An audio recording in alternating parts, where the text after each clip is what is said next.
வணக்கம் மக்களே, இது வே குக்கிங் சேனல். நம்ம சேனல்ல ஆத்தென்டிக் மற்றும் மல்டிபிள் ரெசிபிஸ் பார்த்துட்டு இருக்கோம். அந்த வகையில இன்னைக்கு நம்ம பார்க்க போற ரெசிபி பார்த்தீங்கன்னா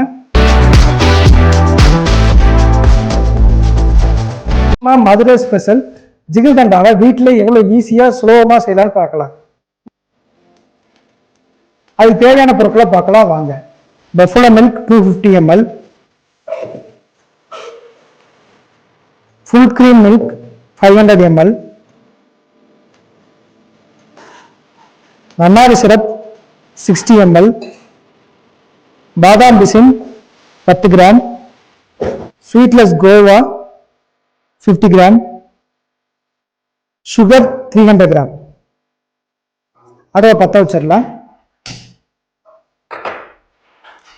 வானலியை வச்சதுக்கு அப்புறமா buffalo milk 250 ml, full cream milk 500 ml. இந்த பால் நல்லா கொதிச்சு அது ஏடு பிரிஞ்சு எடுத்து விட்டுக்கிட்டே இருக்கணும். பால் காஞ்சிட்டு இருக்கும் போதே நம்ம சுகர் கேரமலைஸ் பண்ணிடலாம். 4 டேபிள் ஸ்பூன் எடுத்துக்கோங்க. போட்டுட்டு ஃப்ளேமை ஹை ஃப்ளேமில் வச்சுட்டு அது அப்படியே சுகர் டிஸ்டா நல்லா கேரமலைஸ் ஆகணும். கலர் கோல்டன் ப்ளூ கலரில் மாறணும். இது இந்த மாதிரி எடுத்து விடுங்க, ரொட்டேட் பண்ணிக்கோங்க லைட்டாக. சுகர் நல்லா கேரமலைஸ் ஆகி கலர் நல்லா கோல்டன் ப்ளூ கலரில் வரணும். இதுதான் பார்த்தீங்கன்னா ஜிகிர்தண்டா கலரையும் அந்த ஒரு கசப்பு தன்மையை லைட்டாக எடுத்து கொடுக்கும்.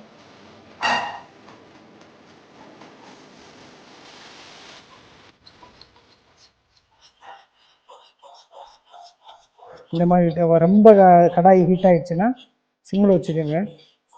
அடுப்பை ஆஃப் பண்ணிட்டு கொஞ்சம் நேரம் ஆனதுக்கு அப்புறமா கொஞ்சமா தண்ணி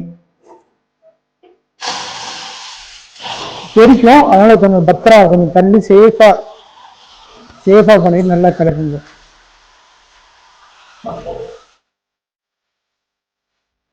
பச்சை தண்ணியை நீங்க ஊத்துனீங்கன்னா, அந்த தண்ணியில ஊத்துனீங்கன்னா இது ரொம்ப கட்டி ஆயிரும். அதே நீங்க சுடுதண்ணியை ஊத்துனீங்கன்னா நல்லா திக்காயிரும். இந்த மாதிரி கன்சிஸ்டன்சில இருக்கணும். கெட்டியா அந்த கோல்டன் ப்ளூ கலர்ல இருக்கணும். பால் சோ நல்லா எல்லோயிஷ் கலர் வந்துருச்சு. இன்னொரு 4 மினிட்ஸ்க்கு அப்புறம் இறக்குனீங்கன்னா கரெக்டா இருக்கும்.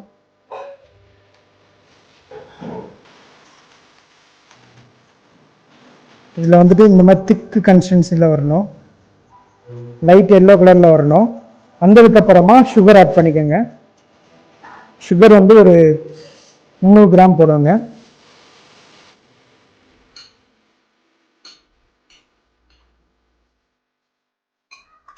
சுகர் ஃபுல்லா நல்லா கரையணும். திக்கான கன்சிஸ்டன்சி வந்தோடனேவும் அடுப்பை ஆஃப் பண்ணிடுங்க.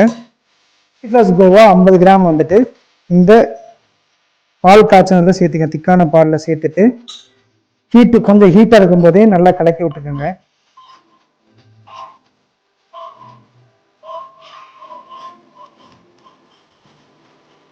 கட்டி இல்லாமல் நல்லா கலந்துக்குங்க. கலந்தீங்கன்னா கொஞ்சம் லூஸ் ஆயிரும். திக்காக இருக்கிற மில்க் லூஸ் ஆகும். சிரப் ஆட் பண்ணும்போது இன்னும் லூஸ் ஆகும். அவரை ஃப்ரிட்ஜில் வச்சு செட் பண்ணும்போது நல்லா திக்காயிரும். நம்ம பாலை திக்காக காய்ச்சிட்டோம். சுகர் சிரப் கேரமலைஸ் பண்ண சுகர் சிரப் ரெடி பண்ணிட்டோம். அடுத்து நம்ம பாதாம் பிசினை ஊற வைக்க போகிறோம். இந்த சுகர் கேரமலைஸ் பண்ணதில் ஒரு 3 டேபிள் ஸ்பூன் அளவு இதில் ஊற்றிக்கோங்க. இது எதுக்குன்னா கலர் கொடுக்கறதுக்காண்டி. தண்ணி ஊற்றி ஒரு 8 மணி நேரம் ஊற வச்சுக்கோங்க.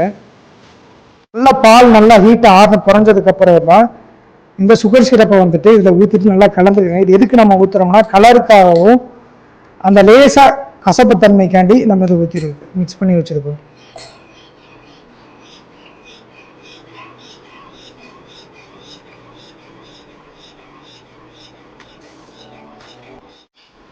பாதாம் பிசினை 8 மணி நேரம் சோக் பண்ணிக்கோங்க. இந்த பாலை வேற ஒரு பாத்திரத்துல மாத்திக்கிட்டு ஒரு 6 மணி நேரம் சில்லர்ல வச்சுக்கோங்க. பாதாம் பிசின் நம்ம கொஞ்சம் தான் போட்டு எந்த அளவுக்கு ஊறி வந்திருக்குன்னு பாருங்க. வச்சு இந்த பால் 6 மணி நேரம் கழிச்சு இந்த மாதிரி கன்சிஸ்டன்சில இருக்கும். மிக்ஸ் பண்ணிக்கோங்க. ஃபர்ஸ்ட் பாதாம் பிசின் ஒரு 4 ஸ்பூன் போட்டுக்கோங்க. 4 டீஸ்பூன் அளவு.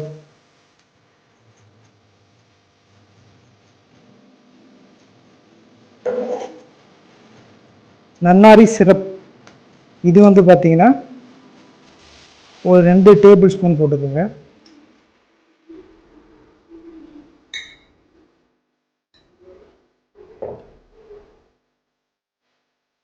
மீதி வந்துட்டு இந்த நம்ம செஞ்சு வச்ச பாலை ஊற்றிக்கோங்க.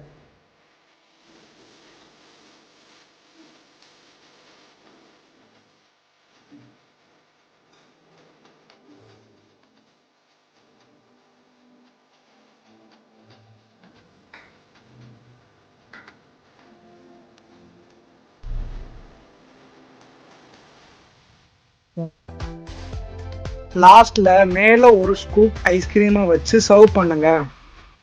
இது மாதிரி இன்ட்ரெஸ்டான ரெசிபியோட நெக்ஸ்ட் வீடியோல மீட் பண்ணலாம். பாய்.